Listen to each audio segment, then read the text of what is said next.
Hello, I certainly hope people are doing well. I hope you guys had a good week. We went rim to rim on the Grand Canyon. I did not do that. I was the rescue car. It was my wife and her really active friends. But I did cheer them on. I thought positively for them, and they made it. They survived. I hope you guys had a good weekend. Now, I got to warn you, my computer, there is some user interface error going on. I know it's most likely entirely me, and I should have that figured out by tonight. So you will see this up tonight at some point. But I wanted to warn you. So it may take a little bit. I have some things to show you that I wanted to talk about.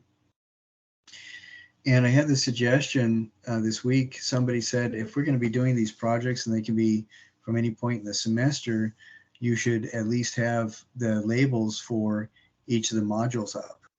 And thank you, whoever said that. That's brilliant, and that's exactly what I will do. And I should have those up within the next week or so. Like I said, my computer's giving me a little bit of issue. I do have a department computer that I'm trying to move everything over to. So hopefully there's at least a significant chance that that might work out. I wanted to show you a couple things. This week we're going to be talking about women and gender in Islam specific. And one thing that I noticed is when we talk about gender, typically we are talking about gender with the lens focused on women.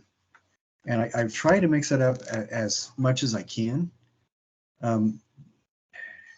We are also kind of constrained a bit as to what is going to be shown in art. So we can't really devolve into politics and philosophy. I try to stay away from politics, but philosophy is pretty important.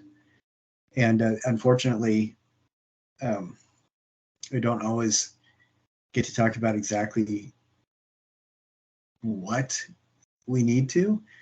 And like I said, it kind of the default seems to be when we talk about gender in art, talking about the female and the female form, the female presence, the female gaze, the female form. And there is an awful lot more to it than that.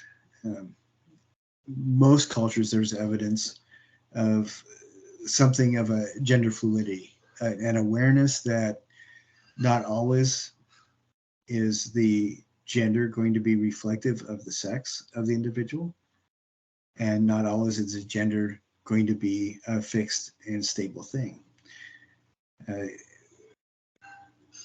As much as I can, I will talk about that more, like we talked about 3 genders in traditional medieval Japanese art. And when I find further examples of things like that, then I will share it as well. And right now, what I'm showing you is an image. This is a huge painting that was done in 1507. Took him a couple years to paint, but this is by Gentile Bellini. Bellini. Pardon me. He was a very Italian Renaissance. At this time,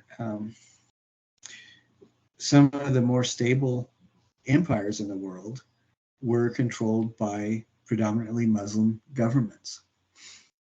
And I think that this is a pretty good starting point for our conversation. It is the middle of the Muslim empire, but it gives us a pretty good awareness of how Europeans viewed Islam. And it's a view that is similar to much of how many Westerners view Islam even today. There is much less separation than there was 500 years ago, but there's still something of a similar conversation going on. In this painting, just as a reminder, we're going to be talking about we're going to be using tools from the tools of artistic critique that we talked about. There's 4 of those.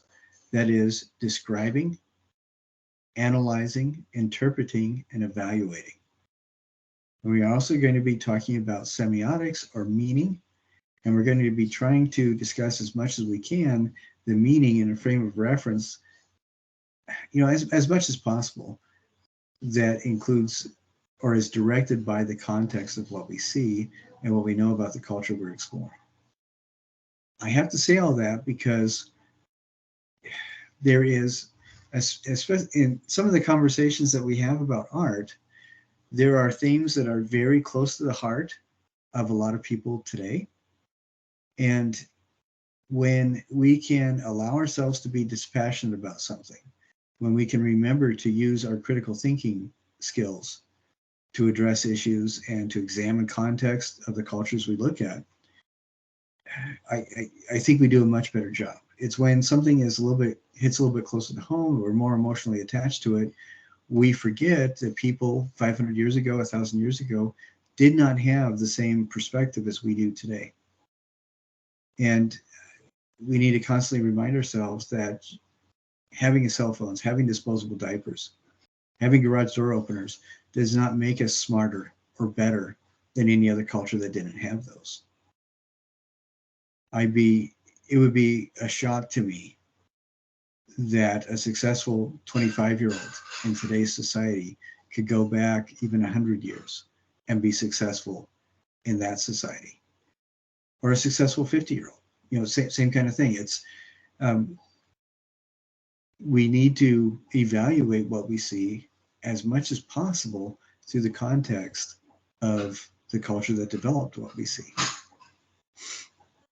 And look at this painting. This is supposed to be from a New Testament story when St. Mark preached the Christian gospel to people living in Alexandria. In the New Testament, he went to this temple, and of course, since I'm talking to you guys right now, I can't remember the name of it, but it was a pagan temple, Sagrapina, I think. And Mark was a remarkable individual. He was incredibly well educated, and a lot of it was self-education as well.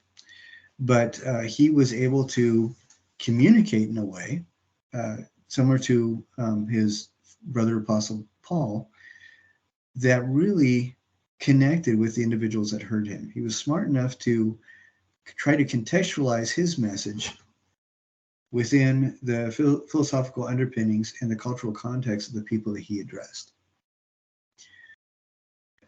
Now, of course, that happened 1,500 years before this painting was made. So this is not going to be intended in any way, shape, or form as a historical depiction of that event. That was not the intention of the painting. Venice, the patron saint of Venice is Mark. The confraternity of the St. Mark scholars, that's the people who are on the left here, they, a merchant working ultimately on their behalf, went to Alexandria, found the body, or they believe they found the body of St. Mark. They stuffed it into a couple pig carcasses. And since Muslims cannot eat pork and don't want to touch it, they didn't bother looking at it, but the merchants smuggled St. Mark's body out of Alexandria and brought it to Venice. And now it is buried in Venice. And a big part of the people who instigated that and were able to pull it off is this confraternity. They are also the ones that paid for this painting. And in this painting, we can see they're standing behind Mark as if to say, we support you, Mark, and they are on his team. The other groups of people in here, you see all the people in white. They are the Eastern Orthodox Christians. They're the kind of the frenemies of the Catholics at this time. In 1051, 1057, the Pope of the Eastern Orthodox Church, as well as the Catholic Pope, they excommunicated each other. But by this time, 500 years later, or 400 years later, they are all friends, for the most part.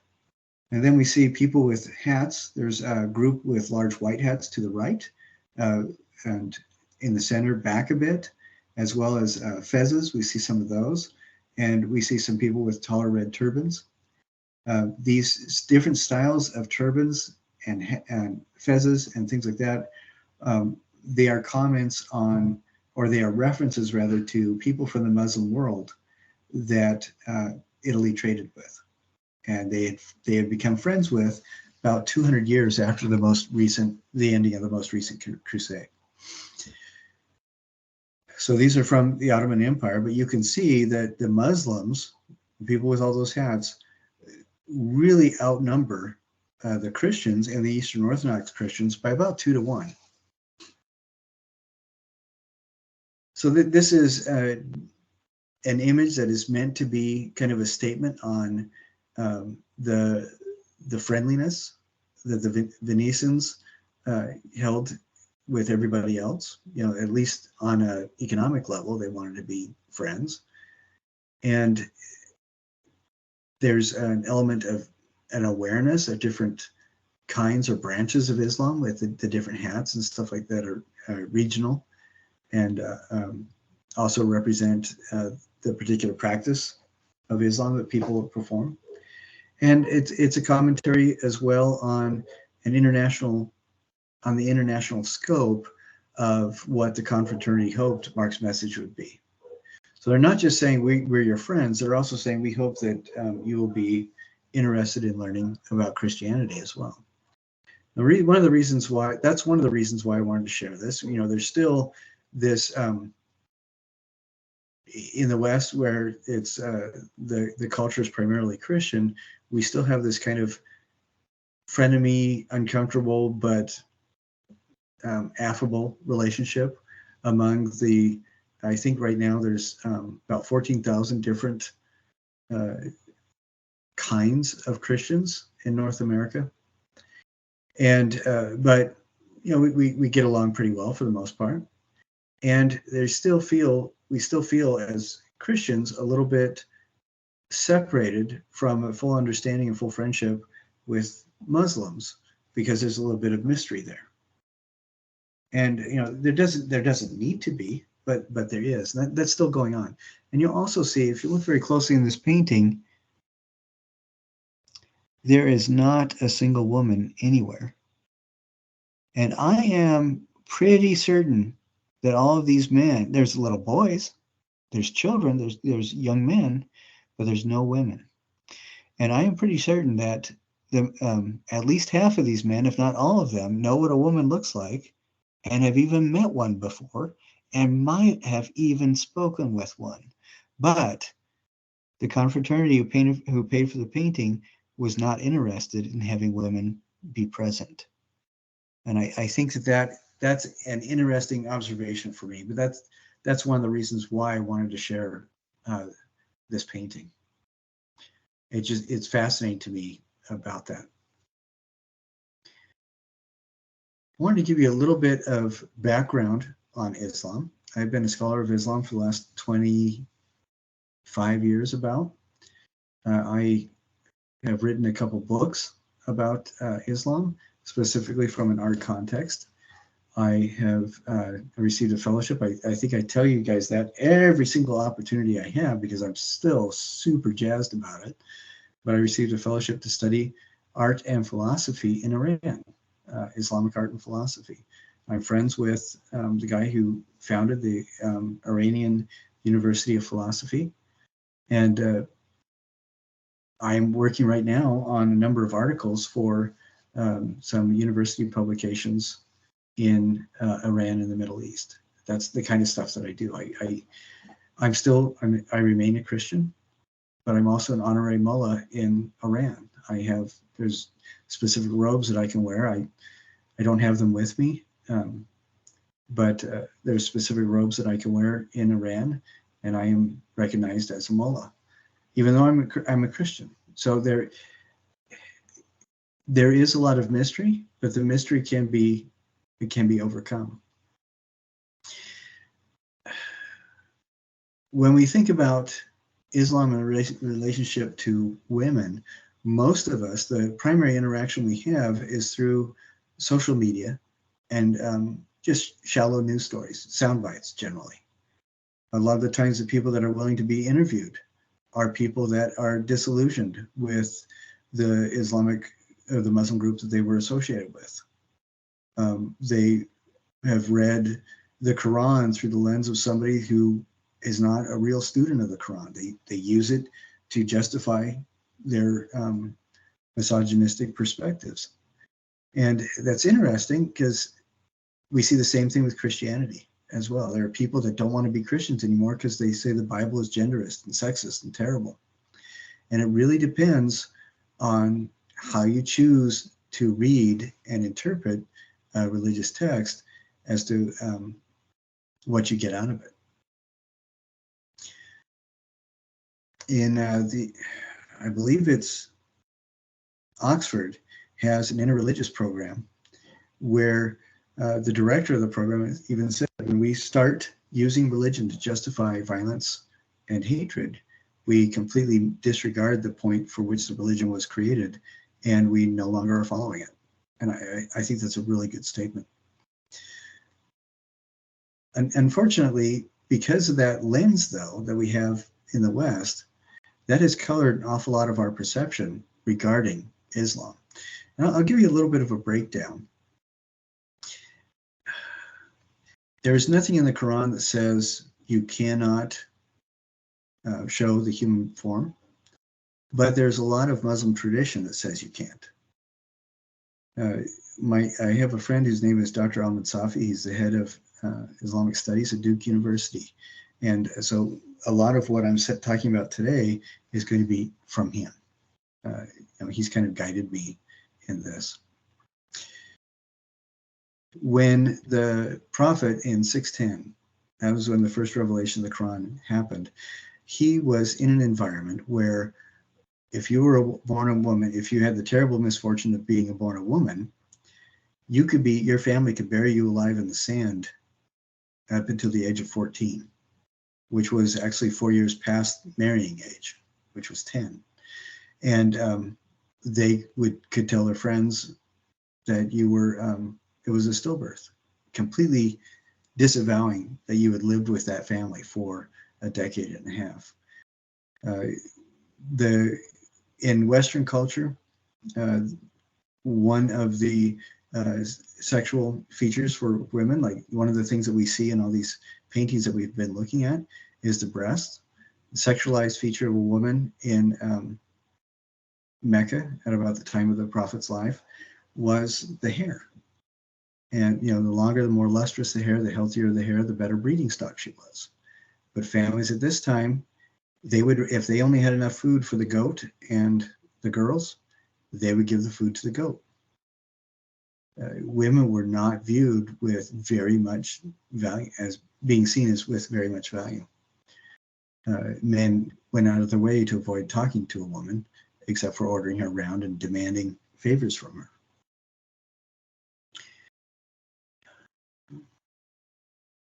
When the Prophet was a teenager, he started working for a woman whose name was Khadija. She was a multimillionaire. She was a self-made millionaire in this environment.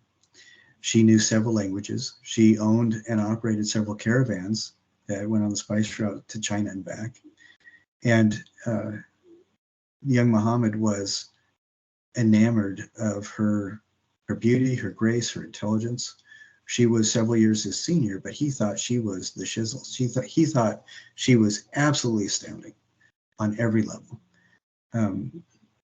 Brilliantly intelligent, profound integrity, profound business sense. And you'd have to be in order to become a self-made millionaire in an environment where everywhere you turned, everybody was against you. So she was really a remarkable woman. That was his first wife. And when he never learned to read or write, but when he began receiving the revelations that became the Quran, the first person that the angel told him to tell was his wife, Khadija. So he was commanded by Angel Gabriel to recite everything to Khadija, and she became the first scribe of the Quran. And there were several other women that were very important to early Islam. And one that is going to be surprising is in the Quran, there's actually more written about Mary, the mother of Christ, than there is in the Bible.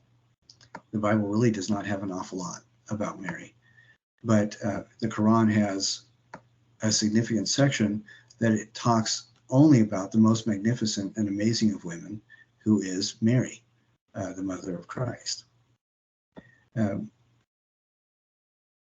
She is considered, as later Catholic traditions had, she was considered to be the queen of humanity, the queen of heaven.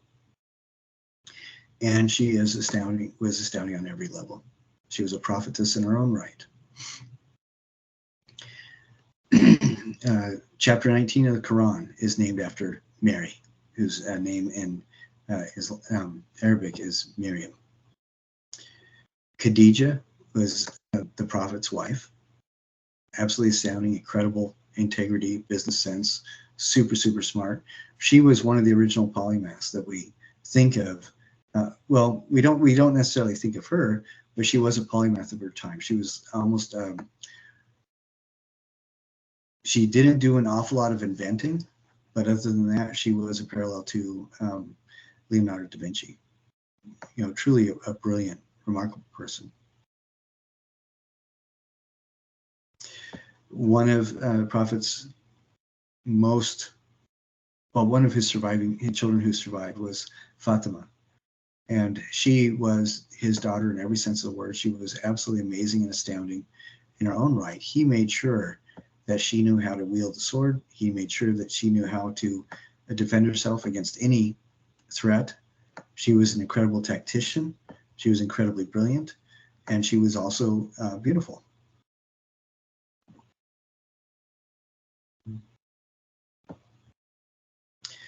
Aisha is another wife of Muhammad, and she was another woman who was incredibly amazing, intelligent, and brilliant. The Prophet had a number of wives, Prophet Muhammad, and each of his wives were graceful, intelligent, could defend themselves with a sword or a staff, could outthink any of the men anywhere near him. Just at any, I mean, they were just, the Prophet loved strong women. And so we hear about that and we think, well, why did he hide them with veils? Doesn't that diminish the femininity or personhood of an individual? And what, of course, we're talking about is the hijab. The hijab does not mean what a lot of us think it means in the West. The hijab was something that was developed by the Babylonians, and it was picked up by the Hebrews, so the Jews had it. Later on, the Christians adopted it, and then the Muslims adopted it, borrowed it from the Christians. So it's not a Muslim invention at all. The reason for it is very clear when the Prophet spoke about it. The hijab was necessary, he felt, because for so long men had completely disregarded women. They were less valuable than goats. And by wearing something to cover their sexual organ, the hair, and something that would force a person's gaze on their face, he was forcing other people to recognize a woman as a human being in her own right and look at her eyes. That was the purpose of the hijab. And the hijab was a mark of modesty. This was a faithful woman. She was not flaunting her hair. She was not flaunting anything. She was demanding that people look at her as a human being. And what's really interesting today, in today's world, you have a lot of tribal expressions that people associate with Islam. And Islam was a very adaptable and is an adaptable religion. But as is often the case, people will separate out the they'll cover up doctrine with tradition. And so they will do things that they will claim, well, this is Islamic, when it's actually not. Things like the chauda in Iran, the burqa, which completely covers, those things are not specifically Islamic. they are tribal, that have been adapted into Islam. But the women who choose to wear them as a mark of modesty and devotion. It's a conscious choice for most Muslim women. Now, there are a lot of communities that are very connected with the rest of the world. And in those communities, the tribalism and tradition overshadows doctrine to the point where women are misused and poorly used and abused as well, where women are, they are refused education, refused medical care, refused opportunities to expand themselves. And I think you can see that in a situation like that, that is completely counter to the way that the Prophet Muhammad taught Islam himself. When he was surrounding himself with incredibly powerful women that he admired and respected, even to the point that he valued his own daughter, Fatima, above most of the men that were trying to serve the cause, I think he would be very disappointed with the mistreatment of women in much of these areas ruled by people like the Taliban, who claim Islam and have very little understanding of what the faith is actually about. A friend of mine returned from Desert Storm, and he became a psychological counselor at Fort Hood. And one of the things he said was that was very disheartening to him is that many of the men that came back with PTSD, he said that in some of the areas that they would serve, a lot of families in the U.S. were donating supplies so that communities could build their own schools, and servicemen would, in their off-duty hours, would go and build these cinder block constructions of schools so that the little boys and little girls in Afghanistan and Iraq could get educated.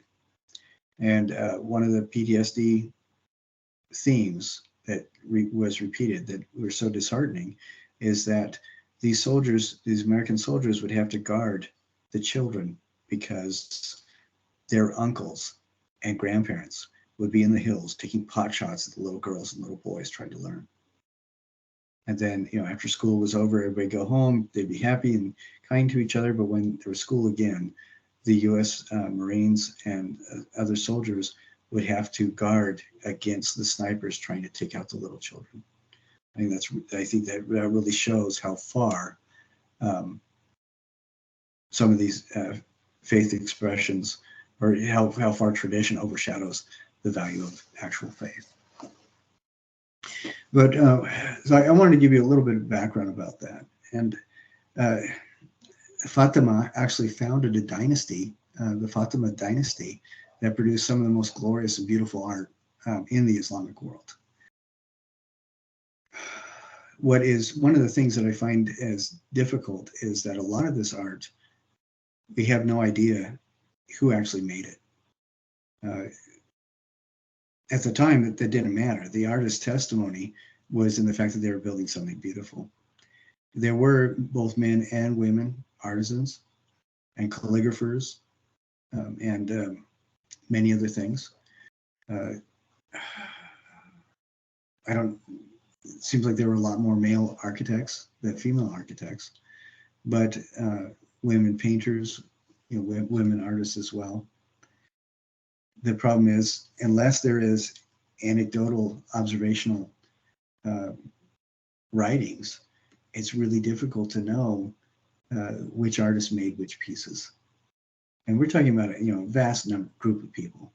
Almost a quarter of the world's population today is Muslim, and a lot of absolutely beautiful artwork has been produced over the years. In contemporary times, I know quite a few internationally recognized calligraphers who are women, as well as Tejib artists. Tejib is the illumination, where they draw the flowers and things like that. I have several friends that teach at Mimar Sinan University, Fine Arts University in Turkey, that they're resurrecting a lot of the medieval arts that were very popular in the Ottoman era. And they're working with ceramics and things, and a lot of those artists are women. In the Islamic world, we see a lot of calligraphy, The calligraphy that survives seems to have been done by a lot of men, but a lot of women did calligraphy as well, because men and women were both highly educated for much of um, the period since about the mid 7th century forward. That seems to end right around the middle of the 18th century, shortly before Napoleon shot off the nose of the Sphinx in 1798. But for much of its time, for most of its time, Islam has been the most literate faith in the history of the world. Both men and women um, learning to read and write, and memorizing the Quran. You know, little 10, 8, 9, 10-year-old girls and boys memorizing the entire book of Scripture. About 10 years ago, I found out about concert venues in Indonesia that were selling out 5,000 and 10,000 person stadium with women who were reciting passages from the Quran. You know, so it is a rather big thing. In Islamic art, there is not nearly as much of a tradition of figurative work as we see in Christian art, and there's a very specific reason for that. In Christian tradition, I'll use words like tradition and myth, and I want you to understand that tradition is the respected efforts that people make that are a result of a significant amount of societal momentum. It is not something to be dismissed. Myth is a Greek word that means spoken truth. And myth is most often, in many cultures, myth is that set of bits of information, that set of truth that people are taught to help them navigate their life experience. It is the thing that everything you observe and see and feel is funneled through. And so myth actually is not fantasy at all. It is truer than truth, because it is what you use to process the truth. So if I use words like that, please do not get offended, but know that what I'm talking about. In Christian tradition, you go to John, I think it's chapter 1, verse 3, I believe, I'm not entirely sure, where he says, the Word was with God, and then he says a little bit later, the Word dwelt among us. And that word, the capital W word, comes from a Greek word logos, which means standard, capital T truth, and all sorts of other things like that represent essentially divine knowledge and awareness. And that's the word logos. So that word made flesh became the body, represented as the body of Christ. And Christ was referred to as the word, the logos, the standard for human moral achievement. In Western art, you see that there is a really, really strong incentive and empowerment for depictions of the human form. And we really get, we really go out of our way to respect bodies of the dead as well, you know, culturally. And a big reason for that is because every depiction of the human form on some level reminds us of that body of Christ, and reminds us and becomes a symbol of that divinity. In Islam, although Christ is revered as the most perfect of people that have ever been born, he's the most perfect of saints. He was born, his mother Mary had a virgin conception, and she delivered baby Jesus, who was raised by his adopted father Joseph, just like in a Christian tradition, with the difference being that Jesus does not represent a divine being. The Quran was recited to the Prophet Muhammad for a period of several years by the angel Gabriel in the language of Arabic. Gabriel said that Arabic was the closest to the language spoken in God's presence. It was the closest language that human beings could endure, which means that Arabic, the Arabic that was used to record the Quran or to recite the Quran, is a divine spoken language. That also means that the word of God, or the logos of God in Islamic theology and tradition, is the word of the Quran itself. And so where in Western art, the highest subject matter for art, and I'd say high, it's relative, but the most revered and respected subject matter for art in the Western world is the human form. In Islam and the Muslim world, the most respected avenue of art or subject of art is the written word, specifically Arabic calligraphy. And calligraphy is a really big deal. That's why we see it in so many different places. There's a common misconception that human bodies are not allowed to be represented, but there were a lot of Muslims, there were Qurans even, that Muslim artists and Qurans that were made with human figures inside. There's actually two architectural structures that we'll talk about that have a very big role in gender awareness in Islamic art that have human forms in them. The understanding or appreciation that human forms are not as appropriate in Islamic art comes from the influence of avenues of thought like the Wahhabists out of Egypt, where they felt that natural forms should not be necessarily focused on, and definitely not human form, and that because they wanted to shy away from any hint at a misunderstanding that this could be an idol or idolatrous. So that's where that comes from, because there is a significant amount of human form and human figurative work in Islamic artistic tradition, especially among Shia Islam, which is, you go east of Turkey and north, and there's a lot of Shia there. The three main branches of Islam that I know you've heard about are the Sunni and Shia, and the one you probably haven't heard about is the Ibadi. That's in any significant way, that's only really in Oman. But and then Sufism is not a branch of Islam. It is a mystical tradition that is associated a lot with Shia, sometimes with Sunni, sometimes back and forth depending on where the people are.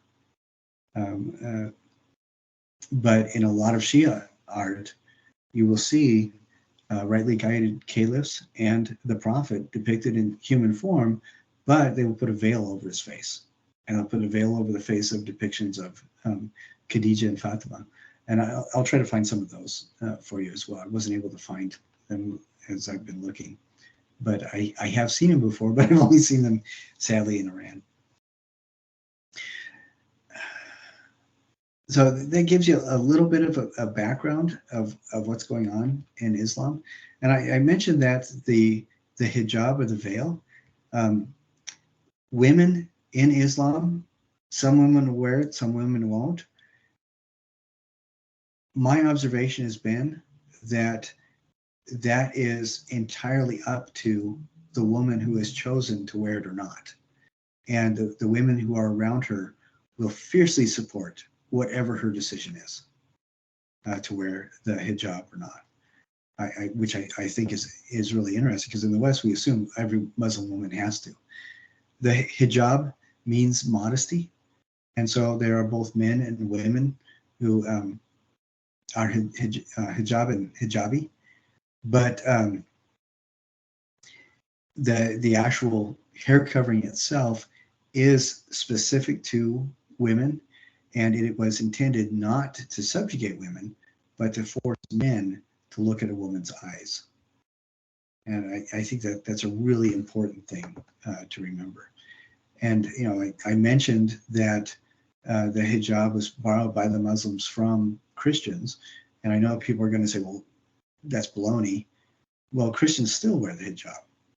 You get a lot of, particularly Catholic matrons will wear a napkin over their head. That's the hijab. Another Catholic group that wears a hijab quite a bit are nuns. That's what that is. And of course, In the Western tradition for marriage, a woman will wear a white veil, and that white veil is a hijab, and it's very specifically a hijab because the hijab is meant to denote modesty, and that's what the marriage veil is intended for. I wanted to share a couple of images with you that I think are really pretty amazing. And like I said, I'm having some issues with my computer. It's a little bit frustrating, but and this might surprise you. One thing that is a pretty consistent rule in the Islamic world is that it is very rare for depictions of the human form, regardless of how liberal people are in the area. It's very rare for depictions of the human form to make its way into the direct worship space. That does not seem to happen very often, but I wanted to share with you a couple of examples where that rule is not followed. And what's fascinating to me is that these are some of the more, well, one is the most sacred site in all of Islam, in all of the Islamic world. And another one is one of the most prominent sacred mosques in all the Muslim world. And so I want to, and I'm staring at different things because I'm trying to get these images set up so I can actually share them with you. And whatever we're not able to cover today, at this meeting, I will put into the module so you have it by tomorrow. And one of the things I also wanted to talk a little bit about while we're here is the project. Let's see. Okay, this is good. All right. So I am going to share something with you. Here we go. I am so glad that this design is designed to be so easy to use, because otherwise I would be so incredibly hopeless. All right, we look at this building. This is the Kaaba. When Adam and Eve, and this is again in Islamic theology, when Adam and Eve made the decision to become parents and mortal, they were kicked out of the Garden of Eden. In Islamic tradition, they spent years trying to find each other because they had the whole world to search through.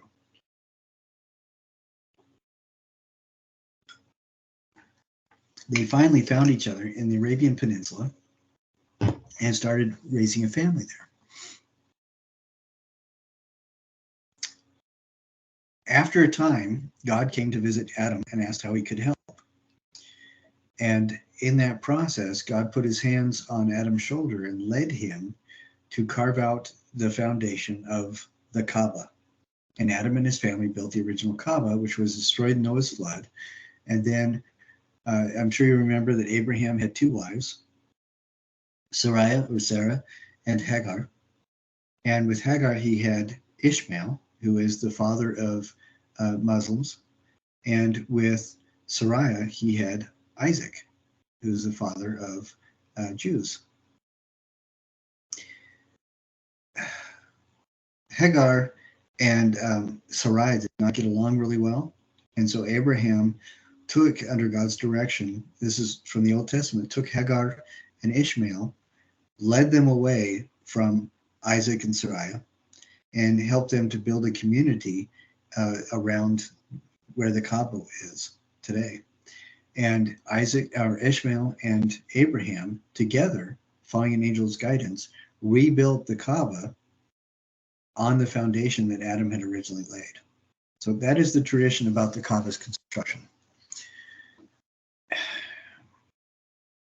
What is so important to the Muslim world about it is that this becomes a static symbol that represents the unwavering awareness that God has for mankind and the desire that God has to bless mankind.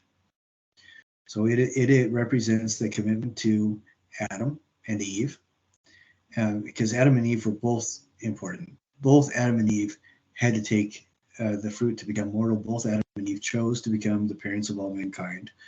Both Adam and Eve are vital to the continuance of mankind. And then Hagar and Ishmael are both vital to the reconstruction of the Kaaba in more contemporary times. Fast forward several years, and about 600 to 610, well, about 550 to 610, people were coming to Mecca because there was the well of Zamzam there. It was the only source of water anybody could depend on for miles and miles and miles. And the Kaaba was a sacred building.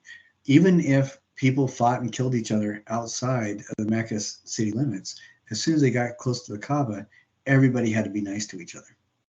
And it was filled with idols and religious paraphernalia of all the different pagan religions from everywhere around, and it included Christian imagery inside.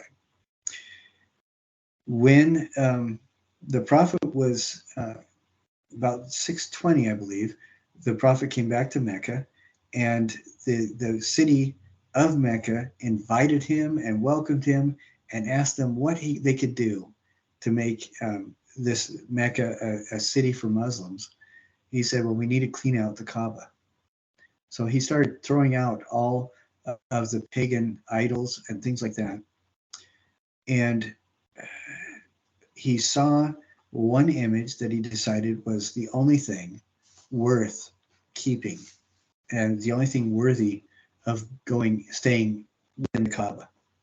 And I don't know if it's an image like it is still in there, but that was over 1,000 years ago, and the original one is most likely gone. But that was an icon, a Christian painted icon of Mary holding the baby Jesus. That was the only artwork that was allowed to remain within the Kaaba.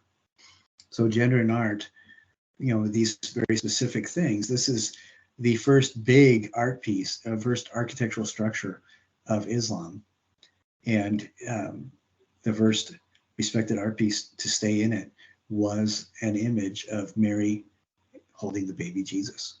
Because again, in Islam, Jesus is the most perfect of men, the first among saints, and his mother is one of the queens of the human race. She's a queen of heaven because she was the first woman who was so remarkable above all other human beings on the planet that she could hold the body that became the body of Christ. And he is called Jesus Christ in Islam as well. He is recognized as the Anointed One. So I think that is really very fascinating. Then another building that I wanted to share with you is that this was originally built in the 4th century by Christians, and it was burned, and then it was later rebuilt in the 6th century by Christians, and remained a Christian cathedral, at the seat of popes for the Eastern Orthodox Christians, up until about the 15th century, when Istanbul or Constantinople was taken over by Mehmet II. And we look at this, and it looks very Muslim. The 4 towers around it, the muezzin, the prayer towers, they were added later, about 1,000 years after this building's construction. This building is gigantic and amazing. It is so tall that people have claimed every once in a while a cloud might form inside. But it is a huge structure.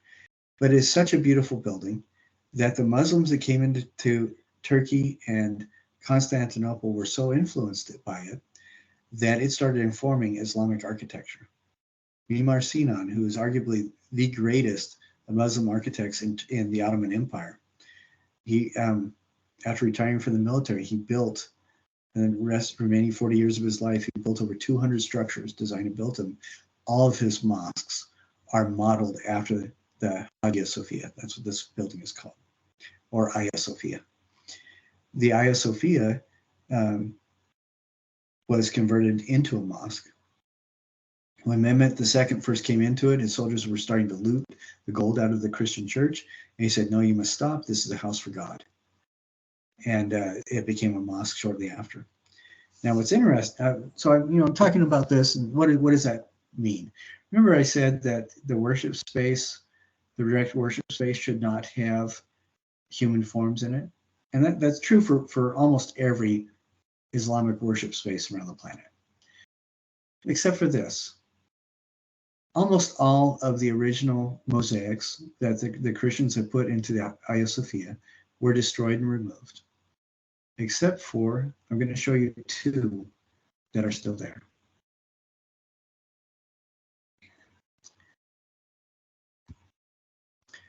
Okay, this is a mosaic. The little squares are glass and they're backed by gold. And that's why the background is so gold. But this is Jesus Christ. And his name remains there. That I see over here represents Isa Christo. And so, he is the Christ in Islamic theology, but that remains in the Hagia Sophia Mosque. And the other image is this one with Mary holding the baby Jesus. And we also get, I think that's, I can't remember, I think that's Theodora, but the Constantine Empress, Empress of the Eastern Roman Empire, is right next to Mary. She has a halo as well, but Mary is shown with that red halo. Red is the color of blood and the robes of Christ, so it links her to Jesus as well. And then Jesus, of course, has the halo with the cross in it. And his hand, his left hand, you can see is in a mudra that, or hand position that denotes blessing. And I think it's so. There are, I believe, heads of 6 different figures in the Hagia Sophia Mosque, and 2 of them are women. Here's this is a close-up of Mary with the infant Jesus. So it's pretty obvious that in Islamic art, Mary is revered, but we don't have a lot of figurative art with women in it because, and it's not because necessarily they don't belong, it's because there isn't a preponderance of human figurative art.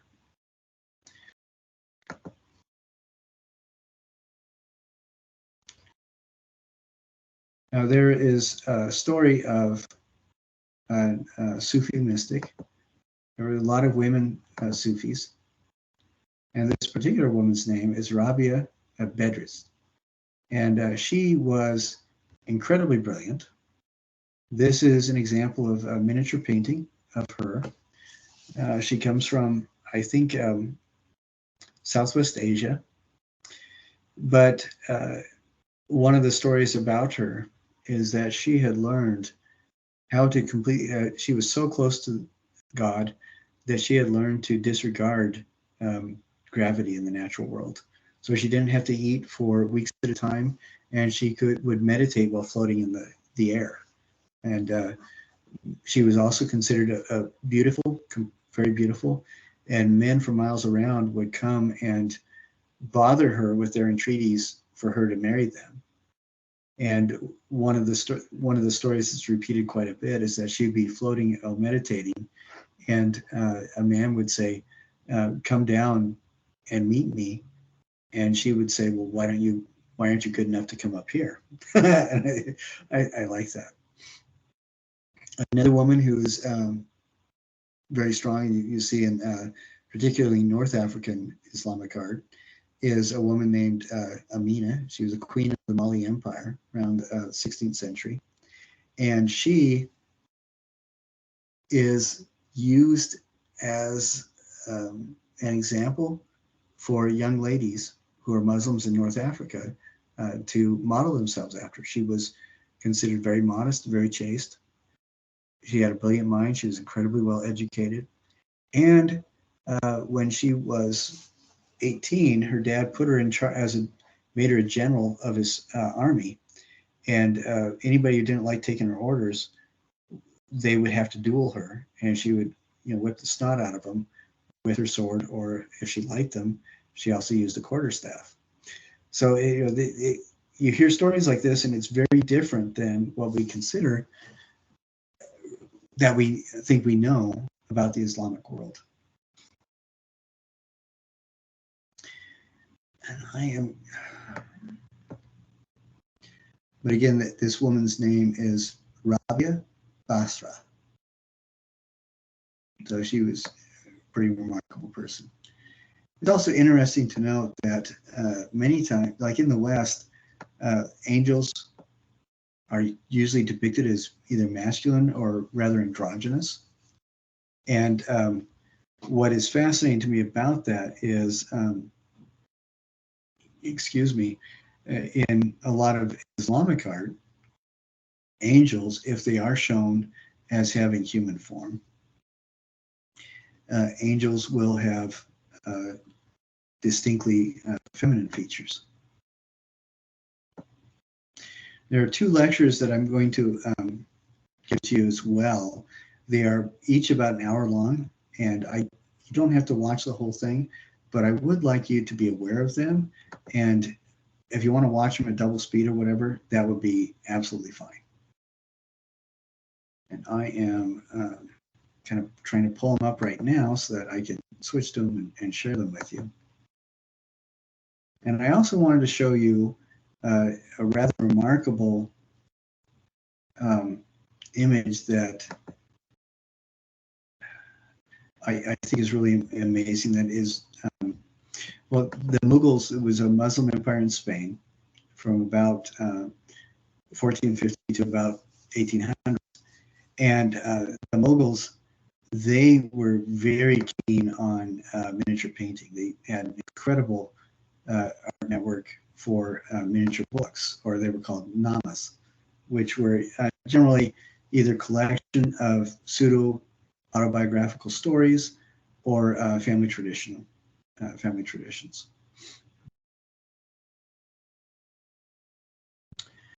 And I am almost there. Okay, I'm gonna do this. So the lectures I wanted to share with you.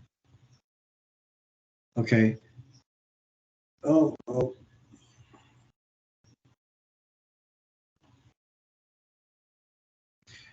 I am sorry. I'm getting some sound, and I'm trying to find where the sound is coming from.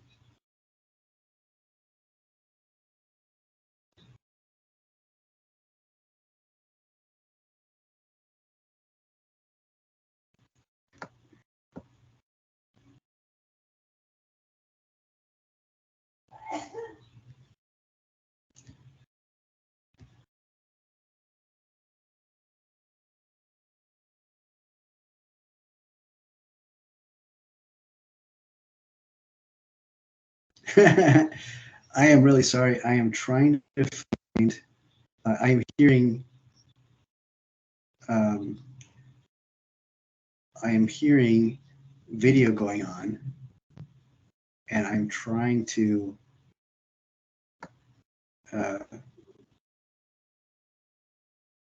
I'm trying to find out where to stop it.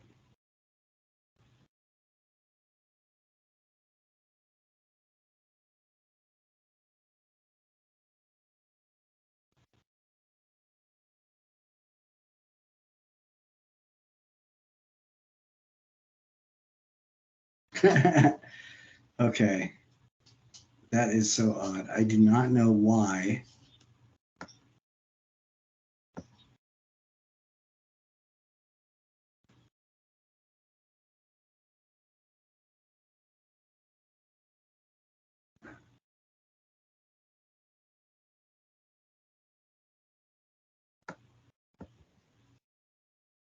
Oh, here we go. Okay.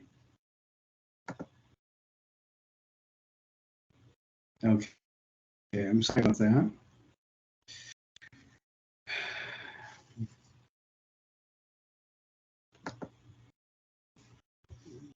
My computer has a little bit of a lag in it for whatever reason. And so when I think I've gotten things under control and I'm sharing the right thing with you, um, I find out that that is not the case.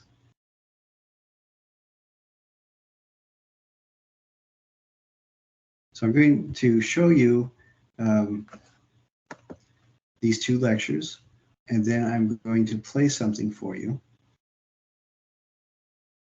that I think is absolutely fascinating.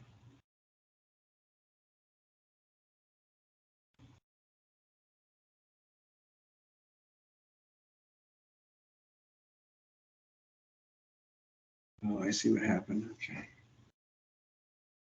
Maybe. And again, I apologize for the lack of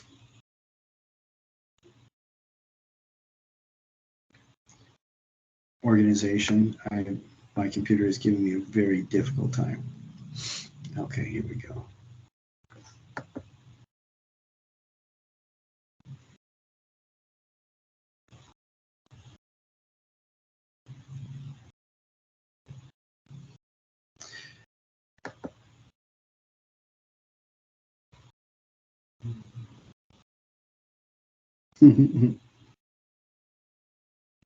There we go.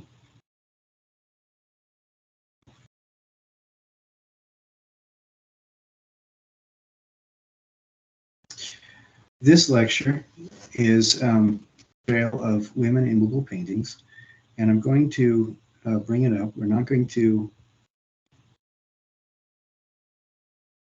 There we go. We're not going to watch it right now. I just want to flip through it and show you some of the artwork. The Mughals in India were experts at a Persian style of art called miniature painting.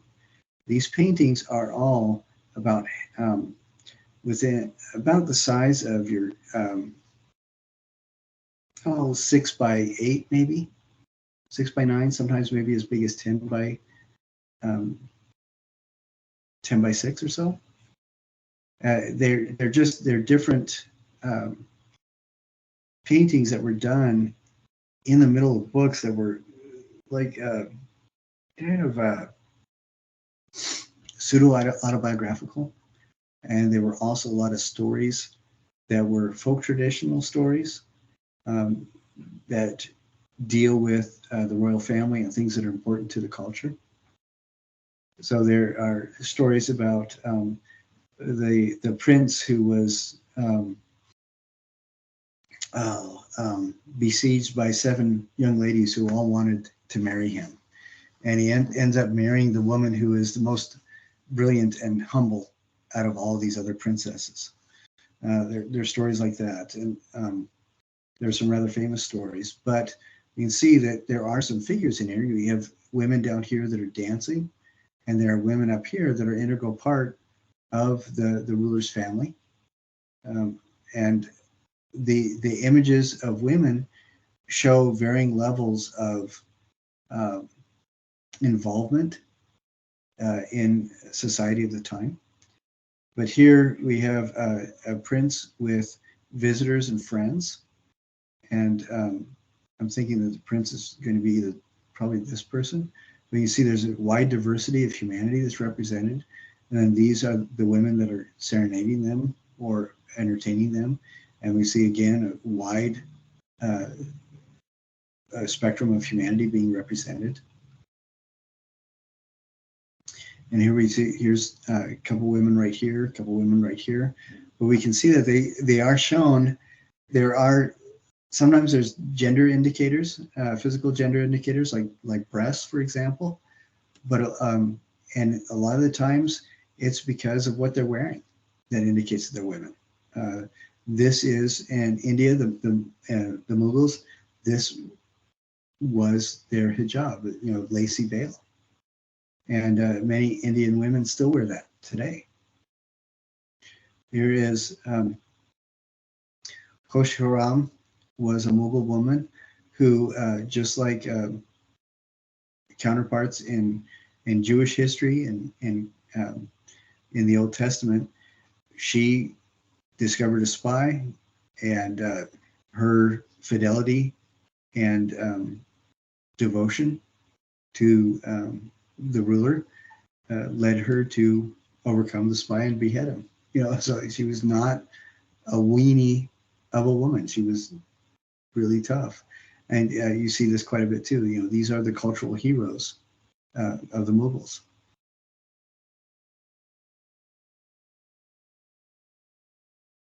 There's a family playing with children. So go through here and you can see a lot of this. It's interesting because there is some bleed over that, like here's a family bathing a child, but this is the birth of the Virgin Mary. This is the Immaculate Conception in Christianity is not Mary conceiving Christ. It is Mary's conception from her mother. Her mother's conception of her. She had to be conceived without the taint of original sin, so it's Immaculate Conception. So this is celebrating this baby is Mary being born.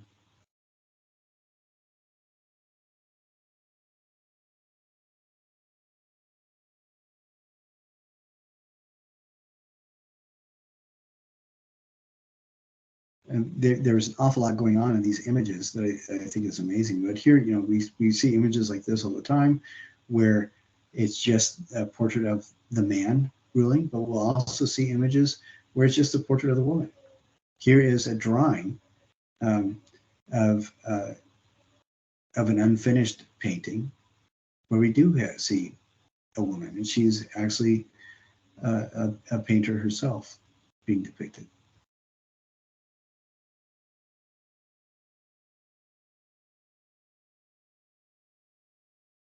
And it's interesting to me too that the way that people are laid out, the way that people move, the way that these things are staged, I think we can see some cross-pollination between Renaissance artists and Mughal artists and even Ottoman artists as well. Some of these things we see.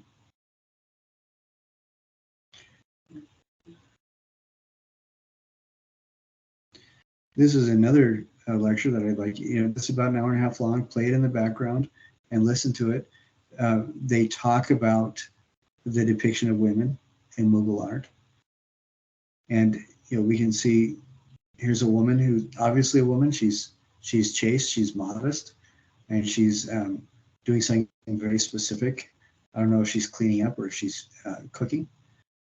If she's baking, if she's near an oven, that would make sense.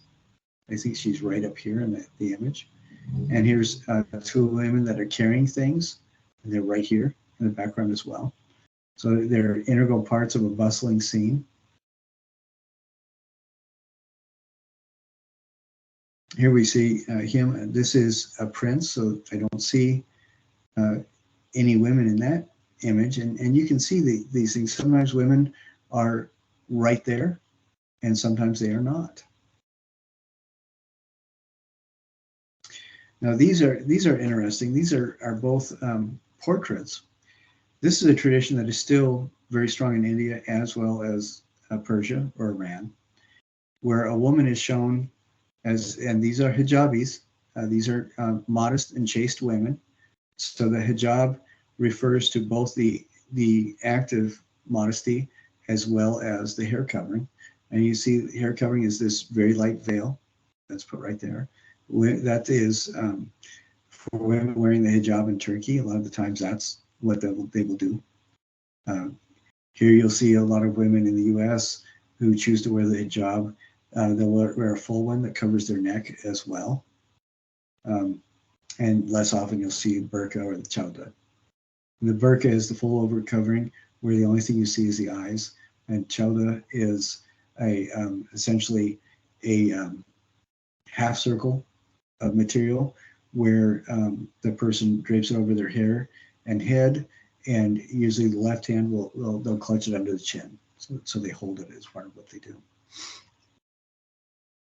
But, both of these women are women wearing really, really nice clothing, and they're portraying them. They're being portrayed as very modest people.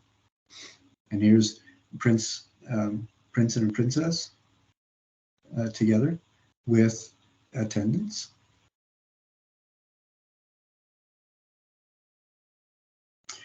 So I would really like you to go through and look at these images and see there's a really significant body of painting work showing this. And then I'm also including a video as well. This is about 20 minutes. This talks about Sufism. Sufism is mystical Islam. It is not a separate branch of Islam. It's a separate observation. It's you can be, I know Sufis who are Sunni and Shia, but it represents the devotional aspect of Islam. This is where we get traditions like meditation and meditating on the names and prayer beads and things like that come from the influence of Sufis. And there were, like the woman that I introduced you to, the woman of Basra, she was specifically a Sufi mystic. So there is some specific Islamic art in this. This is from Indian tradition, Islam in India. And then this is more a European romantic view of Islamic people in the East, a little bit later painting. But one thing I like about this is he talks about several different kinds of love. In Sufism, love is a metaphor for connection with the divine.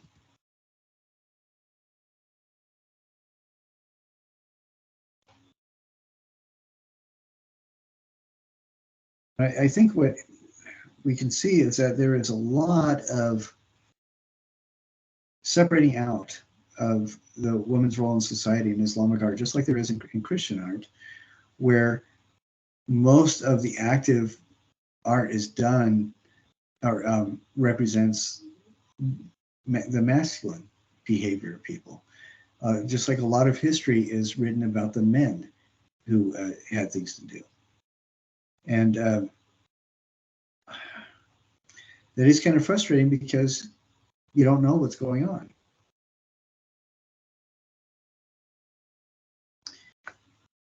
It doesn't give you a really fair view of the culture when artists habitually show only one gender. This is significant. This is the Mirage, or the Prophet's journey on a tour of heaven. The vehicle that he rode to see heaven, and this is Shia influenced, and we can tell that because the Prophet is wearing green, and the Prophet has a veil covering his face, so to protect his visage, so nobody turns him into an icon or an idol. And you see that the angels, they have these very strong wings like this, and they have this fire this is an early Shia depiction of what Christians would later adapt as a halo. Actually, the round halo comes in very, very early Christian art, and but it's interesting to me to see varying depictions of it. Where different people interacted, the halo looks different from in different cultural contexts. But one thing that you will notice is that these angels that are protecting the Prophet Muhammad and helping him have very feminine features. And then I think this is Baruch, the particular angel that he rode had the body of a horse and the head of a woman. And she was his guide, showing him through Jannah, or paradise.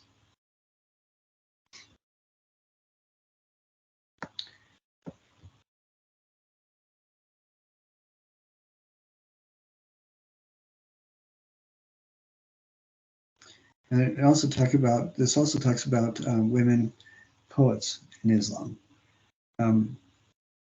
Prida Altar was Persian mystic poet, who wrote about um, uh, humankind trying to find transcendence using the metaphor of all the birds in the world electing a group of their own number to find the phoenix, that represented transcendence.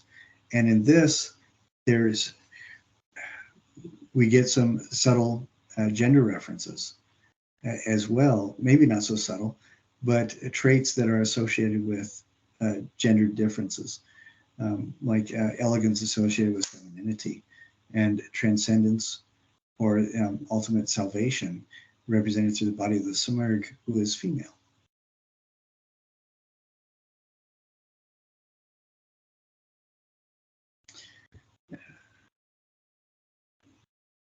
It talks more about the poem, but I recommend highly watching this as well.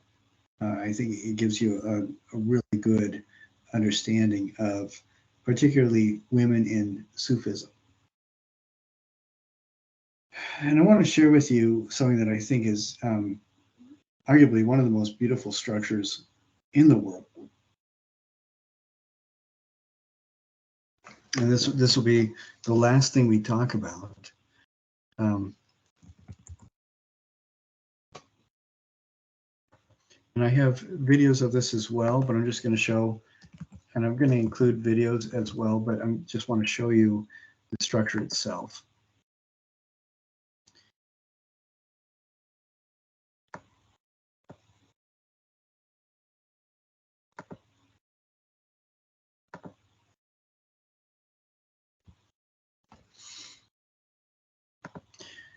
This was built by a Mughal emperor for his third or fourth wife. She died in childbirth after having a daughter who was his most precious child. He didn't blame the daughter for his wife's death. And this is a building that was built faced with white marble with these incredibly beautiful inlays all throughout. And you can see here's the Quranic inscription, so there's calligraphy around here. And we also have these really delicate and beautiful floral inlays. Some of these have different colors of stone inlaid into the white marble. Some of them have similar designs that are carved into the white marble. And what's fantastic about this building is it plays with ideas of what light can do to the surface, as well as just the colors of the decorations. And this has set the standard for architectural excellence and beauty in much of the Islamic world for the last 500 years. It is arguably one of the most beautiful structures on the planet, and it was built by a grieving husband for his wife who had died. It is some of the things that are really fascinating about it is we have a very Indian feeling dome, but he's drawing from Hindu and Buddhist architectural tradition, as well as making it its own thing. The four tall towers are the Muezzin towers, the call to prayer towers that are present in mosques. So this can function as a mosque as well, even though it is intended as a tomb or a mausoleum. The arches that you see, the long, tall arches, harkens back to the Wadi tradition of architecture. That particular arch is designed in such a way so that it captures air and cycles it downward. And it pretty well, it makes what amounts to a natural air conditioning. So it keeps you calm. And inside there is an incredible amount of beautiful inlays, things like that. Let me see if I can find, I'm going to see some another picture, hopefully of the interior. So this is not a direct depiction of the feminine form in Islamic art, but the most beautiful building in Islam is built for the memory of a woman.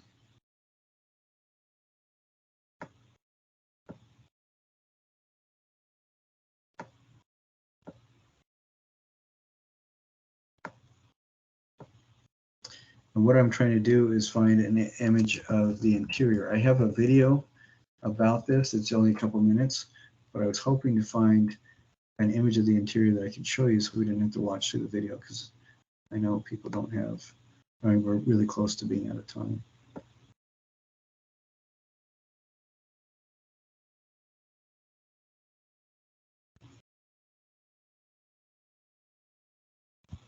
Okay, and we can look at this. See the beautiful Quranic inscription on the outside? A lot of this is carved in, and this is inlaid. You know, these beautiful floral patterns. These are prayers from the Quran, the passages from the Quran, and they talk quite a bit about the love that God has for humankind, as well as promises of the resurrection, because this is intended as essentially a resurrection engine for his beloved wife to ensure that she lived again. These designs right here are fantastic as well. They coil all around, you can get lost in them, but they're designed specifically that once your eye lights on it, you follow it around, and then you're drawn back into the body of the imagery as well. Very specifically, these are all stylized plants, and the Mughals were very aware of the writings of Plato, where he talks about the world of the real, or the world of the ideal. And that world is the pattern from which everything else can be recognized. And so to mimic that or suggest it, what artists would do, and this was Islamic artists and then also Renaissance artists in Italy, they would create a field with stylized patterns of perfect plants, and that would represent the world of the real, or the world of the ideal, which meant it was a symbol for heaven, essentially. So whenever you see this kind of a floral design, it's meant to refer to the abundance of the heavenly realm. And again, this arch style, the peaked arch like this, even though these don't function as air conditioning, they are referencing the peaked arches that were developed for wadi construction in desert environments that force the air to create a natural air conditioning environment. It forces airflow to cool the air down. And so even though this arch doesn't function itself as an air conditioner, the shape of the arch itself represents cool air, and also represents then also becomes a symbol for heaven, because heaven represents everything that you don't have enough of on earth that you enjoy. So rescue from heat, plant growth, lots of water, things like that. And so I just think the interior is absolutely gorgeous as well.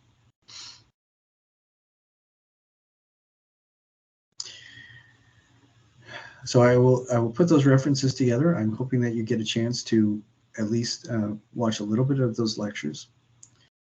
But one thing, like I said, it's a little bit disappointing that there's not an awful lot more of Islamic art that has depictions of the female form.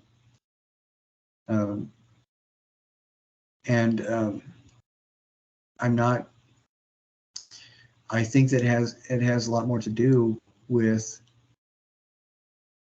what people were paying for. What were the things that were being commissioned, for example? And I don't think it necessarily. I know it doesn't mean that Islam disregarded women, because Islam as a religion does not.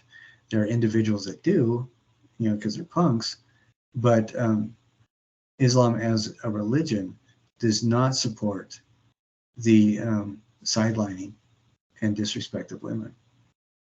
I wanted to share one more thing with you. And keep in mind that this is about the size of your notebook. So this is not a very big thing at all.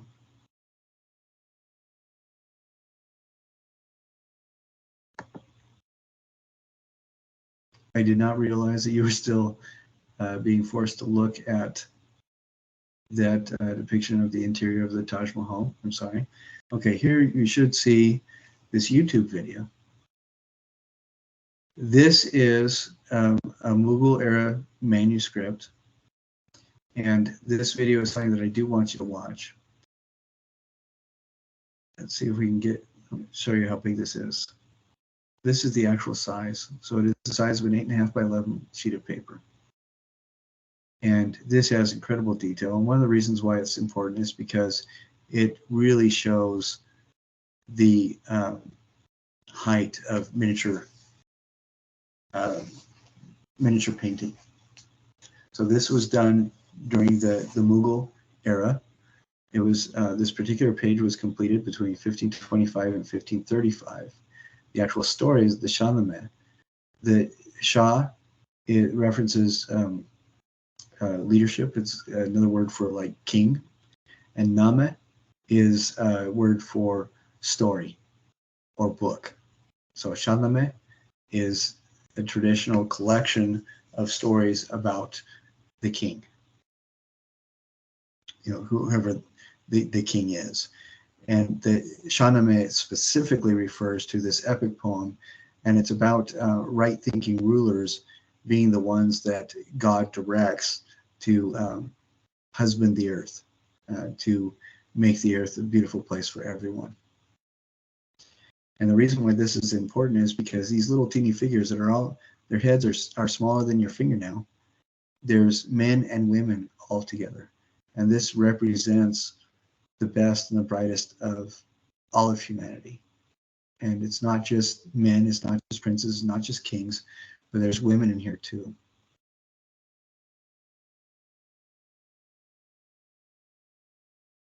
So here's two young men looking at each other wistfully.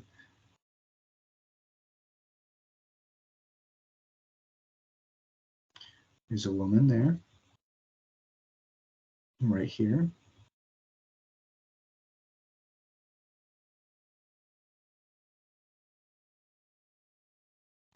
And there's a smattering of a couple other women as well.